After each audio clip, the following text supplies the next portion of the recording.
Welcome to the Dream Novel channel. Before starting to listen to the fun in this clip, don't forget to like and comment, so that the admin will have the encouragement to continue making clips. Let's go listen. Channel Dream Novel. Chapter 91, The Quidditch Match. The next morning, before the Quidditch match began, Kyle caught up with Cedric outside the Hufflepuff changing room. Cedric looked noticeably thinner and exhausted compared to just a week ago, but his eyes shone with determination. "We're going to win for sure," he said confidently, gripping his Nimbus 1700 before resolutely turning toward the changing room. Kyle could tell Cedric was still a bit nervous. He could tell by the slight limp in his usually steady walk. When Kyle made it to the stands, they were already packed with students. Quidditch matches were some of the most anticipated events at Hogwarts, and today's decisive game was no exception. Kyle squeezed through the crowd to the front row, where Mikkel and Ryan had saved him a prime spot. Next to him, Conna handed him a homemade banner embroidered with a small badger and the words, "Hufflepuff Forever," crafted with developing solution. The badger stitched on the banner waved its front paws cheerfully. Kyle smiled, charmed it to float in the most visible spot nearby, and propped it up. "We're going to win for sure," Mikkel said, his voice bursting with excitement. "I can just feel it, Hufflepuff's going to take the Quidditch Cup this year." "Of course," Kyle replied, grinning. "With intuition like that, maybe you have a future as a seer, Mikkel." "Huh, I think so too," Mikkel chuckled. Just then, the teams entered the stadium.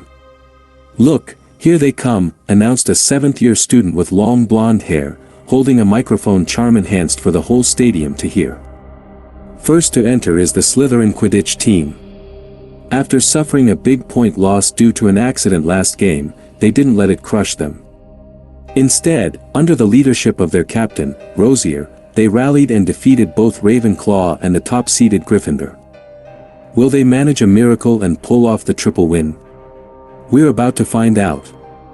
The commentator's voice climbed in excitement.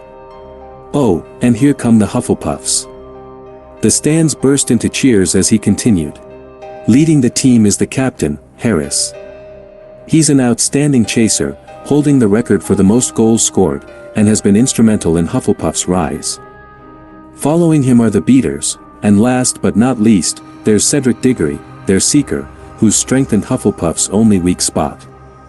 The two teams were well matched, and the commentator's excitement was infectious as he leaned out of the commentator's box. Energized by his enthusiasm, the crowd's cheering grew even louder, with yellow and green flags waving like ocean waves across the stands. About 3/4 of the stadium seemed to be cheering for Hufflepuff. Gryffindor students had little interest in supporting Slytherin, and while Ravenclaw's loyalty wasn't as decided, the Hufflepuff team was generally well-liked. Harris's sportsmanship and restraint in matches had made a favorable impression on many Ravenclaws, so a majority of the Eagles also joined in supporting Hufflepuff today. Both sides have taken their positions, the game is about to begin. Madame Hooch, mounted on her broomstick, flew to the center of the pitch as the referee. "Listen up, I expect everyone to play fairly and honestly.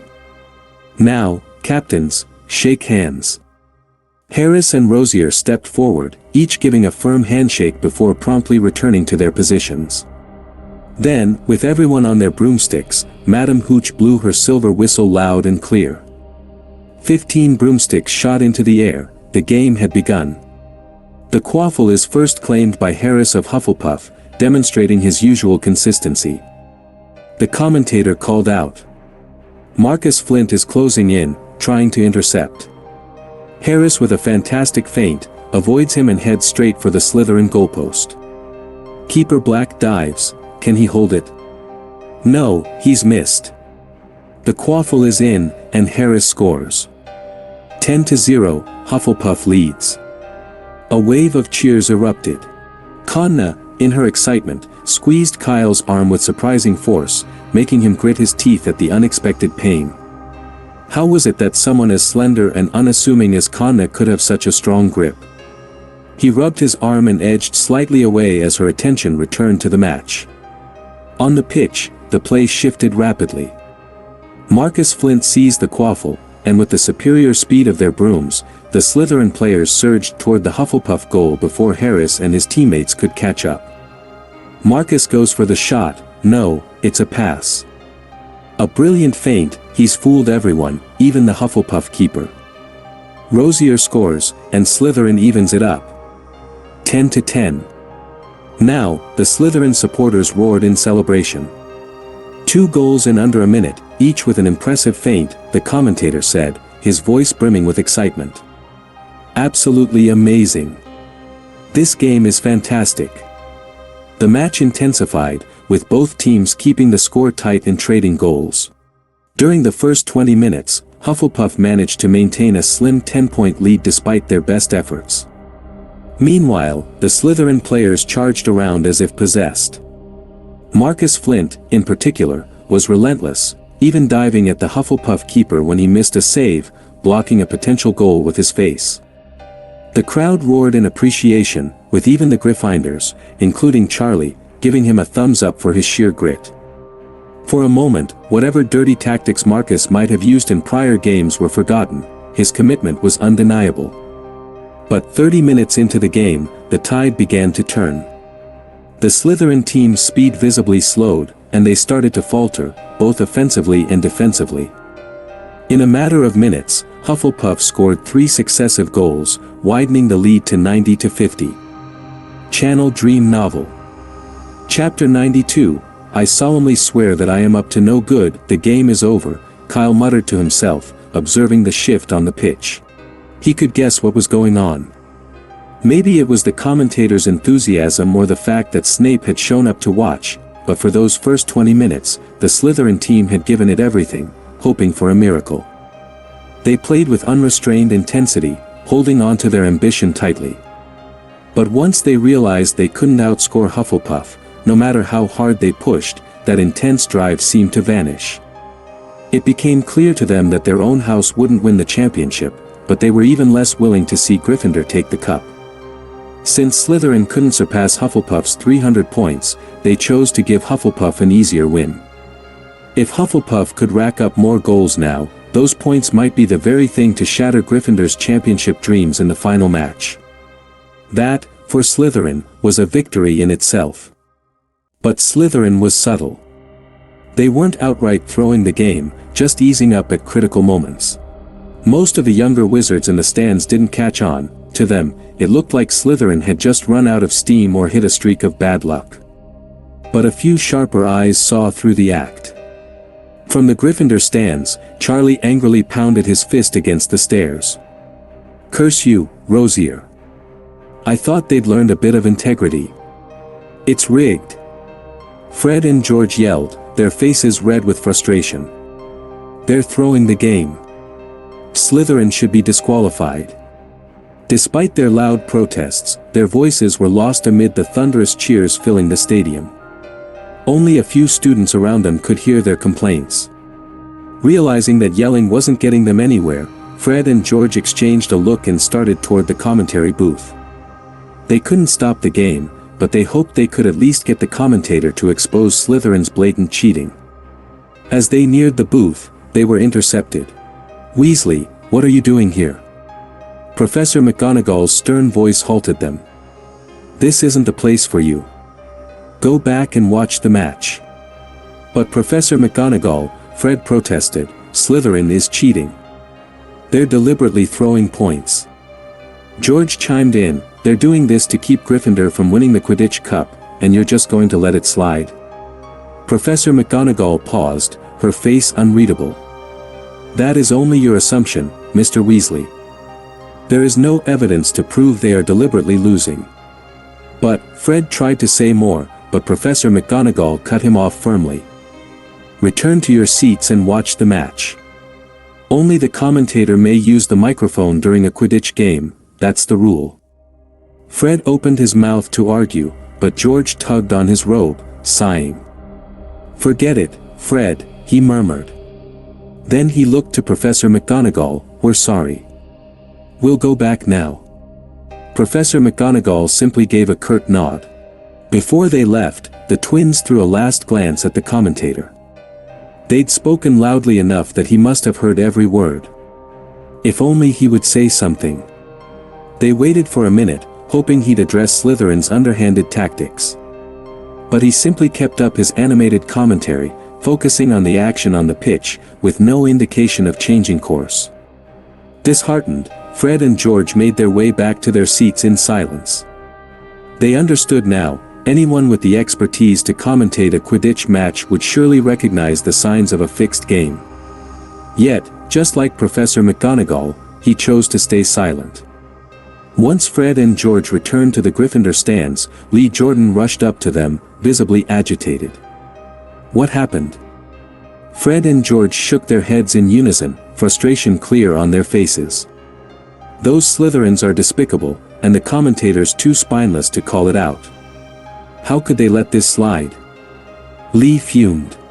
I was thinking of trying out for Seeker next year, but now I've changed my mind. I want to be a commentator. Go for it. Fred and George both clapped a hand on Lee's shoulders, encouraging him. We need to have our own voice up there. Meanwhile, on the pitch, the Hufflepuff players had picked up on Slytherin's unusual strategy. Harris glanced at the opposing goal, a flicker of indecision crossing his face. After a moment's pause, he took a deep breath, his expression steeling with resolve. Under his leadership, the Hufflepuff team adjusted their approach, slowing their pace. They stopped pressing the attack, pulling back to a defensive formation instead. These idiots! Rosier muttered angrily as he launched the quaffle at Hufflepuff's goalpost, only for it to bounce off the rim with a sharp clang. Harris retrieved the ball, casually drifting back down the pitch, and took a relaxed shot at the Slytherin goalpost, missing intentionally. What a shame, the commentator chimed in, barely hiding his amusement. It seems that after such a long game, Hufflepuff has started making mistakes as well.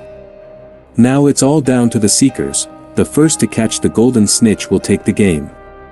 Kyle, however, had lost interest in the game's theatrics. He quietly slipped to the last row of the stands and pulled out a piece of parchment from his robe, the Marauder's map, which he'd borrowed from Fred and George before the game. Taking out his wand, he tapped it lightly against the parchment and recited, I solemnly swear I'm up to no good. Unlike Fred and George, who only knew part of the incantation, Kyle had memorized the complete phrase. In fact, Fred and George had already discovered most of the password. If they'd wanted, they could have easily pieced together the entire phrase. But they'd been firm about solving it the proper way, finding each word as it revealed itself. Kyle, though, had no such reservations. As ink spread across the parchment, the Marauder's map came to life.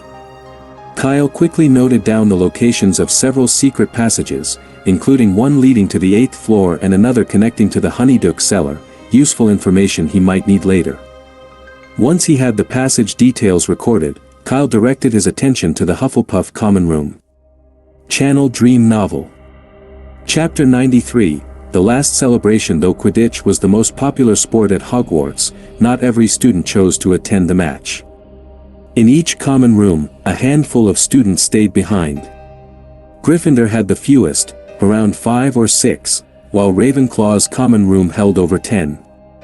Most were 5th or 7th years, their focus on exams overshadowing any interest in Quidditch. They preferred to spend their time studying in the library or nestled in the common room with their books. Kyle turned his attention to the Hufflepuff common room on the Marauder's map. Unlike other areas of Hogwarts, the map displayed the dormitory area in a simpler layout, distinguishing only between the boys' and girls' sections, each separated from the main common room by a thin ink line. He noted down the names of everyone in the Hufflepuff common room, only 6 in total. Satisfied, Kyle considered closing the map and rejoining the game, but something urged him to glance at the underground classroom area. There, he spotted Snape's private storage room. Kyle promised himself that he had no intention of sneaking in to borrow, or take, anything, at least, not yet. While Snape's storage room certainly held its share of valuable potions and ingredients, Kyle's current interests leaned more toward charms. Nevertheless, since he was already looking, he took a moment to trace the route to Snape's room, marking the entrances and exits of the nearby secret passages purely out of curiosity. Look! Cedric speeding up. A deafening cheer erupted from the stands, jolting Kyle back to reality. He quickly closed the Marauders map and tapped it with his wand. Mischief managed, he murmured as the ink vanished, leaving the parchment blank. On the Quidditch pitch, Cedric was diving at an incredible speed. "It's the Golden Snitch," the commentator shouted, his voice rising with excitement. "It's by the Slytherin goalpost, less than 20 feet off the ground." Higgs, Slytherin seeker, had spotted it too and accelerated, hot on Cedric's trail. The crowd held its breath, watching as the two seekers hurtled toward the snitch, their competitive energy filling the stands with tension. And then, just seconds later, "Cedric's got it," the commentator yelled. "Cedric Diggory, the youngest seeker ever, has caught the Golden Snitch." The stands exploded with cheers, a sea of yellow flags waving jubilantly in the air. Students screamed and hugged each other in celebration, their voices blending into one triumphant roar. "We won! We won!" The young wizards around Kyle beamed and embraced in excitement. "Thanks to Hufflepuff for a truly splendid Quidditch match," the commentator concluded, his voice filled with admiration. An hour later, Cedric was carried back to the Hufflepuff common room by a jubilant crowd of students, receiving the hero's welcome reserved for Quidditch champions. To Kyle, though, he looked more like a hapless creature being paraded before its fate. Victory celebrations were essential, and that evening, a few older students raided the kitchen, returning with an impressive spread of meatloaf, biscuits, and more. Soon, the common room was brimming with the aroma of the freshly prepared feast. "Kyle, where were you?" Conna asked, puzzled, as she approached with a large, bone-in steak. "I didn't see you at the end of the game." "I was in the bathroom," Kyle replied. "That's too bad," Conna whispered, "you missed the best part." Kyle smiled. "Not really. I came back just in time to see Cedric catch the Golden Snitch." "That's good," Conna said, grinning before taking a hearty bite of her steak. Kyle looked at her in mild bewilderment. "You're going to bed soon, are you sure it's okay to eat so much now?" Conna froze mid-bite, a little embarrassed. She averted her eyes and mumbled, "Didn't eat much at dinner." "Is that so?" Kyle replied, frowning slightly. "Funny, I thought I saw you, never mind, I must have remembered wrong." Relieved, Conna quickly excused herself before Kyle could ask anything further. Everyone was in high spirits, though they didn't realize this would be their last carefree evening for a while.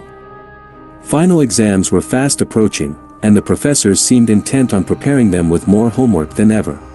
Even their wizard chess games were abandoned as each day became a battle to tackle the stacks of blank parchment piling up around them. The Easter holiday, less celebrated than Christmas, saw most students opting to stay on campus. With their heavy workloads, they spent countless hours sighing and yawning in the library, working through endless assignments. On top of the assignments, they also had to memorize the essential content, flagged by their professors, and practice wand movements for practical exams. The hallways echoed with the constant complaints of weary students. "This is impossible." Mikkel groaned halfway through the holiday, throwing down his quill in frustration. "Who in Merlin's name discovered the 12 uses of dragon's blood? It's too much to remember." "Dumbledore," Kyle answered from across the table, not even glancing up. "Care to duel him?" "Not a bad idea, actually. Beat him, and Snape might stop forcing us to memorize everything." Mikkel stared blankly for a moment, then sheepishly picked up his quill again. What was the 12th use of dragon's blood? "Oh, right, an oven cleaner." He sighed. "Should have just paid attention." Kyle grinned but didn't comment further. An hour later, he finally put down his own quill and closed his well-worn copy of 1000 Magical Herbs and Fungi. "Kyle, are you finished with your homework?" Mikkel and Ryan asked, looking at him like hopeful Niffler spotting a galleon. Kyle rolled his shoulders and nodded. "Yes, it's all done." Michael's eyes lit up. "Do you think we could borrow it, just to take a look?" After a pause, Kyle nodded, handing over his homework without his usual hesitation. He knew Mikkel and Ryan had already completed a decent portion on their own, about a third, so he wasn't as worried about them copying it word by word. The Easter assignments were unusually heavy, and a bit of help seemed fair. "Just remember, don't copy," Kyle cautioned. "Don't worry." Mikkel patted his chest confidently. "We won't make the same mistake twice." Channel Dream Novel. Chapter 94, a big opportunity. During the second week of the Easter holidays, Kyle settled into a routine. Each morning, he left the Hufflepuff common room right after breakfast and wouldn't return until evening. But instead of heading to the library or the room of requirement, he spent his days in an abandoned classroom on the castle's third floor, working on a secret project. He wasn't alone. Fred and George from Gryffindor, Cho Chang from Ravenclaw, as well as Conna and Cedric joined him. The six of them were busy working in the small, dusty classroom. "Kyle, can you check this pattern? Did I get it right?" Cho asked, setting down her pocket knife and wiping sweat from her brow. "Something feels a bit off." "Don't worry about small flaws," Kyle said without looking up. "No one's going to examine these too closely. As long as it captures the general idea, it'll be fine." He continued working with a knife in his left hand and a branch in his right, a branch from a rowan tree he'd brought back from the Forbidden Forest. Carefully, he stripped off the bark and smoothed the surface before etching a series of irregular lines. Soon, he'd finished an oval wooden pendant, its surface engraved with a pattern of intersecting lines surrounding a carved wand and quill. Nearby, a growing pile of pendants took shape in various shapes, oval, triangular, and square. Fred, looking at his own morning's work, dusted wood chips off himself, squinting critically at his creation. "Kyle, are you sure anyone would want to buy these?" At Fred's words, everyone else looked up, visibly curious. They'd all been roped into this by Kyle 2 days ago, who had mentioned something about a big opportunity. After the success of their previous venture selling enchanted maps, everyone had been eager to join in without much question. But after 2 days of chopping and carving branches without magic, they were starting to feel a little puzzled. "It'll be fine," Kyle assured after a moment's thought. "Rowan tree amulets are still quite popular in the wizarding world." "Wait, we're making amulets?" George asked incredulously. His reaction was understandable. None of them had much experience with woodworking, and the odd shapes they'd carved were, to put it mildly, quirky. Even George couldn't, in good conscience, call these crude creations amulets. "What you and Fred made may just look like lumps of wood now," Kyle replied, "but they'll look different after Conna and the others carve the patterns." The group exchanged skeptical looks. Unless these patterns were magical symbols, like ancient runes or something, even 100 carvings wouldn't make these look like proper amulets. "By the way," Cedric asked, unable to contain his curiosity, "what exactly does this pattern mean? I've never seen it before." "It represents success in exams," Kyle explained, "or more specifically, passing every exam." Back in 1790, the Wizarding Congress established the Wizarding Examination Authority, and Hogwarts held its first NEWTS that same year. Students who passed received letters with this exact symbol on the envelope, a crossed quill and wand. That symbol became a good luck charm for exams, and graduating students would draw it on their belongings before exams. But after Professor Marchbanks took over as the Wizarding Examinations Authority, it was removed and replaced with an ordinary envelope. Fred and the others stared at Kyle in disbelief. 1790. That's 200 years ago. "How do you know all this?" they asked. "Read a book," Kyle said with a shrug. "If you've read Hogwarts, a history, you wouldn't be so surprised." "Read a book, fair enough." Fred and George glanced at each other, then gave Kyle a thumbs up. Hogwarts, a history was so thick it could double as a shield, the idea of actually reading the whole thing seemed absurd. Even Cedric hadn't read it all. But that wasn't the point. After Kyle's explanation, they saw his angle. While these carved bits of rowan wood weren't real amulets, they would undeniably be appealing, especially around exam season. Even Fred and George felt a twinge of interest. If someone had been selling these before last year's final exams, they might have actually bought one themselves. But Kyle, Cho asked, her brow furrowed, can't we just use the doubling charm? It'd be so much easier, like with the maps. We could, but that would put us at a different price point. Kyle shook his finger, explaining, this time, I'm planning 3 product tiers, high-end custom amulets for 10 galleons, handmade ones like we're making now for 2 galleons, and finally, disposable mass-produced amulets for 5 sickles. That's pretty cheap, Cho said, looking a little perplexed. The enchanted map they'd sold was 10 sickles each, and duplicating carvings was even harder than maps. Before Kyle could respond, Cedric seemed to catch on and asked, how much pocket money do you have left? Pocket money? Cho thought for a moment. I spent a lot recently, but I think I still have about a galleon left. Her eyes widened in realization. Exactly, Kyle said with a grin. It's the end of the semester, so most people don't have much money left. If the price is too high, they can't afford to buy even if they want one. And this time, our market isn't just first years, we're targeting the whole school, which is many times larger. So 5 sickles is fair, and besides, it's a way to make friends. The others exchanged knowing glances. Kyle had used the same "make friends" line when they sold the map, yet somehow he managed to make a tidy profit anyway. 5 sickles might make friends, but what about the other price points?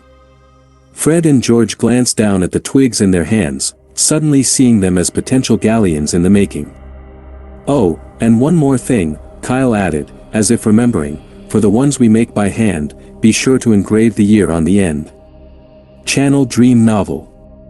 Chapter 95, Trendy Accessories. Tempted by the lure of galleons, Kyle and the others spent the entire week holed up in a small, stuffy, abandoned classroom.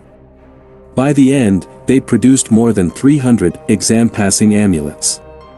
Of these, over 100 were meticulously hand-carved by the 6 of them, each one crafted with a steady hand and undiluted concentration. The other 200 were made assembly line style. First, the patterns were carved, and then the doubling charm was used to transfer them onto the rowan branches. The quality of these was admittedly less refined, but they still looked convincingly authentic. After a week of effort, the group had become quite adept at using the doubling charm, a spell not usually taught until the 6th year. I'll leave the rest up to you, Kyle said, his expression serious, at dinner on the evening before the school year officially began. He looked at the other 5 intently. You all know the process, so just handle it like you did when you sold the maps. Fred and the others nodded with equally serious expressions. Though they'd done this sort of thing before, this venture was on a much larger scale, covering the whole school, and they were understandably a bit nervous. Kyle, should we really charge Hufflepuffs, too? Cedric asked, hesitating. He was, after all, the nice one of the group. Kyle clapped him on the shoulder. It's a necessity, Cedric, he reassured him, but we can offer Hufflepuff a special discount. 50%. No, 5%. Kyle replied. After a moment's thought, he added, but we'll round down a canute. Cedric's mouth twitched slightly. He wanted to protest, but with Kyle firmly holding the reins on pricing, it wouldn't make much difference if he argued. After exchanging a few more words, everyone went off to finalize the plans for the next day. To drum up interest, Fred and George even stayed up late to create a large flyer, which they posted prominently in the Gryffindor common room. Still stressed about exams? Worried you won't score high enough to pass? No more worries. To help you enjoy a wonderful summer vacation, we proudly present the Exam Passing Amulet. As recorded in Hogwarts, a history, this charm was a favorite at Hogwarts for over a century and was the top-selling product of its time. Even Headmaster Dumbledore wore one for his exams. Interested buyers, please contact Fred or George Weasley, 2nd year. Note, this product is purely symbolic and will not increase the wearer's intelligence nor substitute for exams. Please purchase responsibly. The flyer didn't originally include the last line, but when Kyle found out, he insisted they add it to convey stability and avoid any potential refunds. Fred and George were initially concerned that the disclaimer might deter potential buyers, but after only half a day, they realized they had nothing to worry about. As soon as the first student picked up on the hint in Hogwarts, a history, a reference to the illustration of a wand and quill, students began flooding into the boys' dormitory with sickle and galleon in hand, each one anxious they'd miss out on the exam-passing amulet. The dormitory door was pushed open so many times that, by the end, Fred gave up on using the mending charm and simply took it off with a flick of his wand. In Hufflepuff, it was a similar scene, with students crowding Cedric's dormitory. Though no flyers were posted in Slytherin, word spread quickly, and Conna became their go-to contact. Only Cho, who handled Ravenclaw, had a slightly easier time. Most of the academically focused Ravenclaws were confident in their abilities and felt they didn't need the amulet. One afternoon, a few days later, they gathered in the same old, abandoned classroom. The sawdust and pocket knives that had once littered the floor were gone, replaced by a square table stacked with piles of gleaming gold galleons and silver sickles. Clink. Fred swallowed hard. How much is here? Altogether, 709 galleons, 15 sickles, and 5 nuts, Cho announced. I didn't expect so many people to buy the custom model, so it's a lot more than we anticipated. More than 700 galleons. George's eyes were glazed over in disbelief. This has got to be a dream. Fred sighed beside him. If it is, I hope I never wake up from it. Kyle picked up a gold galleon from the table and laughed. Well, you better hold on to that thought because there are 7 years of dreams like this waiting for us. Then maybe I'd better wake up fast, Fred chuckled. But as he laughed, his expression suddenly fell. He had just remembered he was a year ahead of Kyle. By the time Kyle was in his 7th year, Fred would already have graduated and wouldn't get any of the profits for that year. The idea of letting hundreds of galleons slip away filled Fred with distress. He looked at Kyle with a pained expression. Why couldn't you have enrolled a year earlier?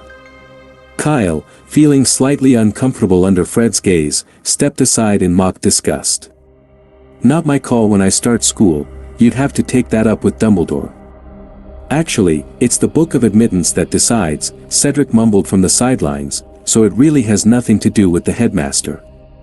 But Fred and George were too busy to hear him, already engrossed in a discussion about ways they might be able to delay their graduation by a year. When they finally left the classroom, each of them had an extra 100 gold galleons jingling in their pockets. The remaining money was entrusted to Kyle as startup capital for their next venture. Kyle gladly agreed.